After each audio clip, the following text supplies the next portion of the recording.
Hi everyone, Nir Zuk, founder of Palo Alto Networks here, recording this presentation from my home office. As you can see, my messy home office. I think a lot of us are in this situation right now, and it's okay. What I want to talk about today is how to make this work in a secure way for your employees without compromising on security and without overwhelming infrastructure. End user machines, whether these are desktops, laptops, and in some cases mobile devices, are a primary vector for going after your applications and after your data. In many cases, the easiest path for adversaries to get into your data centers, whether these are physical data centers or cloud-based data centers, public cloud, SaaS applications, the easiest path to get into those in many cases is through an endpoint that is allowed to go there. So rather than trying to go straight into the data center, which in many cases is challenging, the adversaries would first try to get a foothold on an end user machine, and then from there go into the data center. I'll talk about three approaches that we see in the market today. The first one is a full tunnel VPN, where you run all the endpoint traffic all the time through your remote access solution. A split tunnel VPN, where some of the traffic runs to the remote access solution and some of the traffic goes straight out to the internet, and the cloud proxy, which I'll describe in a few minutes. So with full tunnel VPN, we take the traffic from the mobile user, whether it's a laptop or a mobile device, bring it to the data center. Traffic that needs to stay in the data center, meaning traffic that is destined to applications in the data center, stays there, and the other traffic, whether it's internet traffic, like internet browsing, or traffic going to SaaS applications like email and Salesforce management and ticketing and so on, and as well as traffic going to public cloud applications, goes out to the internet from there. This is a secure solution, meaning endpoints,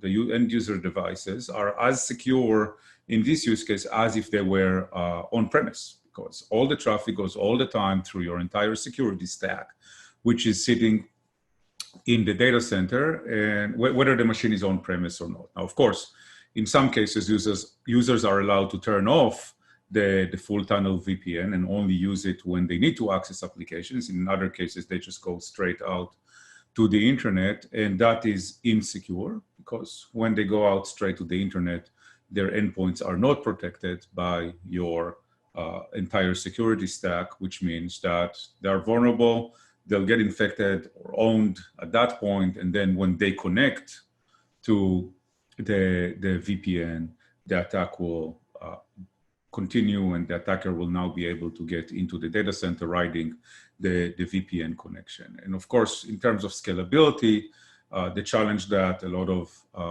organizations are facing is that when your entire workforce has to come through that VPN, there is a scalability challenge with the hardware that's enabling that VPN, and organizations are scrambling to add more and more hardware to try to accommodate that.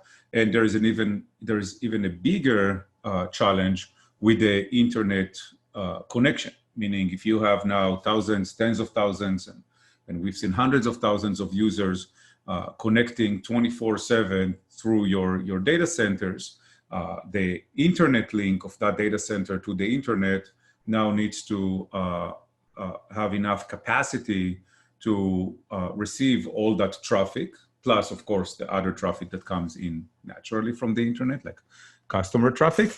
And of course, that entire traffic also has to then go out, or at least the traffic that's not bound to the local data center needs to go out. And we're seeing that as even a bigger challenge among customers and non-customers, where it's not the hardware that is failing first in terms of scalability, but rather the internet links are the ones that are failing. And of course, that's a much harder solution to solve in quickly, right? It takes a while to fix that, if at all possible. So that's a full tunnel VPN approach. Now, of course, because of what I just mentioned, because of the traffic challenges and the performance challenges with a hardware that enables the remote access. Some customers are thinking about moving to split tunnel VPN. And with split tunnel VPN, what you do is you only send traffic that goes into data center applications through the secure VPN connection. And the rest of the traffic you allow to go out straight to the internet, whether it's internet traffic or traffic going to your public cloud and SaaS applications. Of course, the challenge here is that the mobile device is not secure the entire time. And if the mobile device is connected the entire time, you actually created now a proxy for the adversaries to get into your data center. You have a machine outside of your infrastructure that is both connected to the internet and connected to the data center. This is, of course, very, very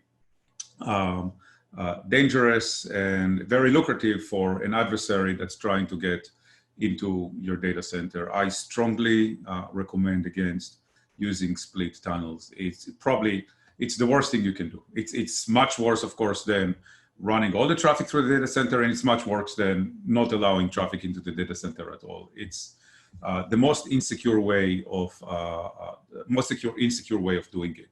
In terms of scalability, it's certainly much more scalable because, let's say, only 20% of the traffic is bound to the data center, and you have 5 times the capacity versus if the entire traffic has to go to the data center. But we're still seeing capacity issues, both on the hardware side and certainly on the internet link side. The other solution that we've seen customers looking at is using a cloud proxy, meaning rather than running a VPN to the data center, you install PAC files, proxy access configuration files on the mobile devices, and you instruct the mobile device to go through a proxy. The traffic goes to a proxy using SSL encryption and certificates, which is pretty secure. And then from there, the proxy sends some of the traffic to the internet and some traffic goes back to the data center. The challenge with that is that proxies don't secure all ports and protocols. They only secure web traffic, sometimes FTP traffic. Other traffic coming in and out of the mobile device is not going to be secure, whether it's gaming traffic because someone decided that now that you don't secure them, they can play games on the laptop, whether it's traffic that is originating by malware, right? Malware doesn't have to look at the PAC file and go to the proxy, and malware doesn't have to use HTTPS for command and control. And also, it's relatively easy for power users and less than power users to install browsers on the mobile devices that don't look at the proxy file, the proxy configuration file, and just go straight out to the internet. So this is an insecure way. It only works for users that really are doing very, very basic things and don't know or don't want to bypass the proxy. And frankly, we're seeing that mostly as a compliance tool, meaning if you're an organization, you need to check a box for your auditors that your mobile users are secure. This is probably the easiest way to set it up. Most auditors will accept it and you'll be fine. And then other challenges on the security side that we're seeing is that those cloud proxy vendors use subpar, mediocre security tools, right? Like one of the more popular cloud proxy vendors literally gets their sandbox from a company called Joe Security. I'm not kidding you, Joe Security. Their sandbox is not going to be as robust as the sandbox that you use day to day for traffic originating from your network, mobile traffic. When users are on your network, the IPS is not going to be as good. The URL filter will not be as good. The anti-malware will not be as good.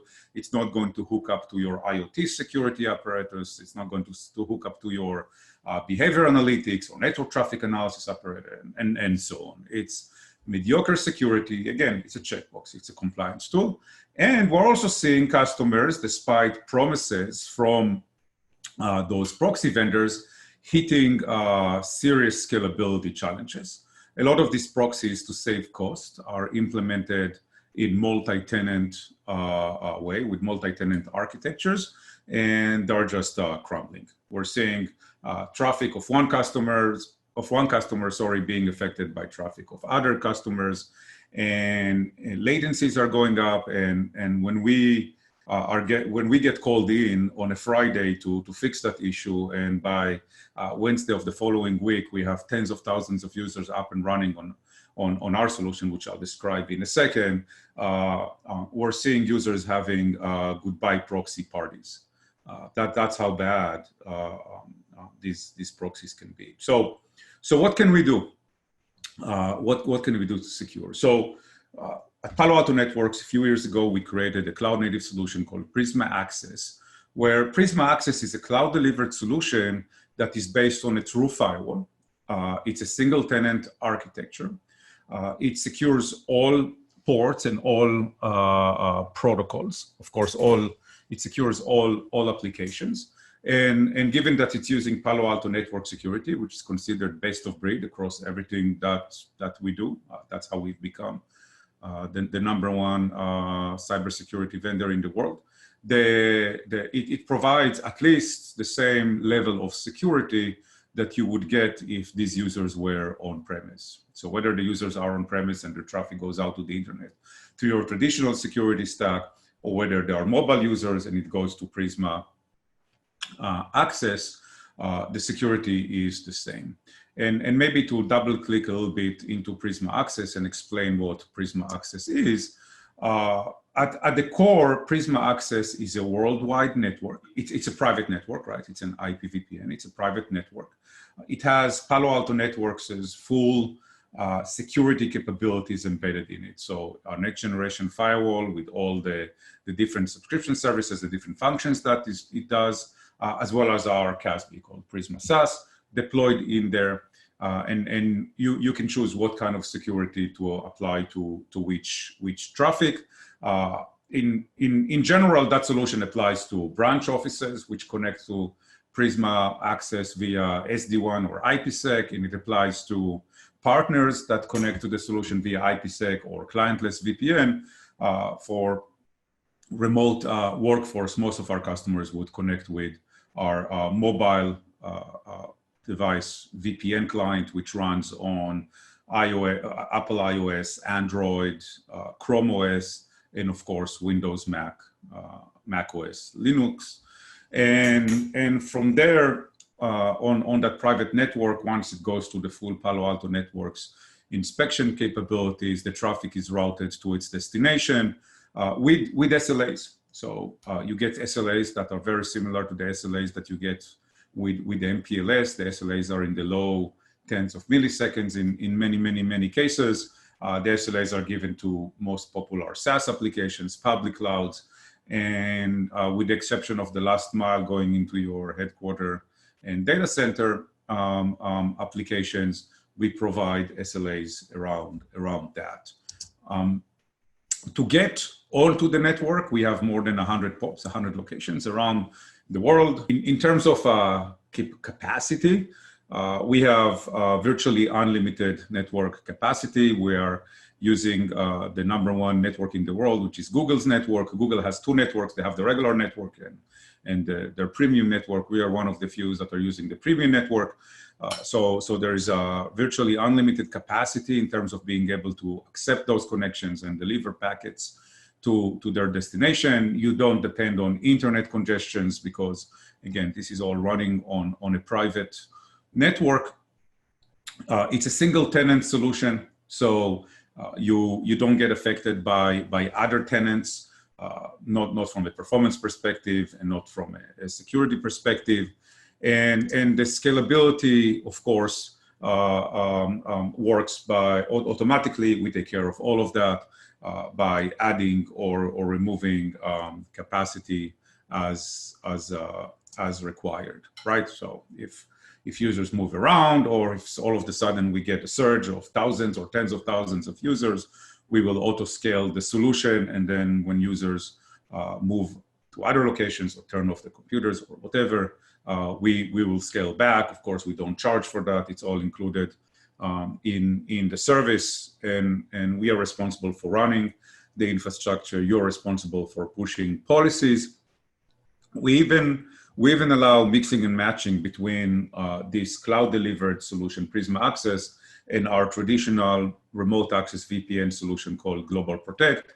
So your gateways can be both cloud-delivered with Prisma Access or traditional ones with hardware and even VMs. We have customers now that are increasing on-premise capacity, not with hardware, but with our VM series, which is fully compatible with the hardware. And then the policies that you are responsible for pushing are the same policies going to the physical firewall, the virtual firewall, and this cloud-delivered solution, Prisma Access. That's all I had. Thank you very much. If you need anything, please email this, or you can email me directly if you have any questions. I'll be happy to have a one-on-one meeting with, of course, any of you, whether it's through our executive briefing center, which is now all virtual, or just us. Again, thanks a lot. Be safe. I hope this is going to be behind us very, very quickly. And until then, we are here to help you. Goodbye.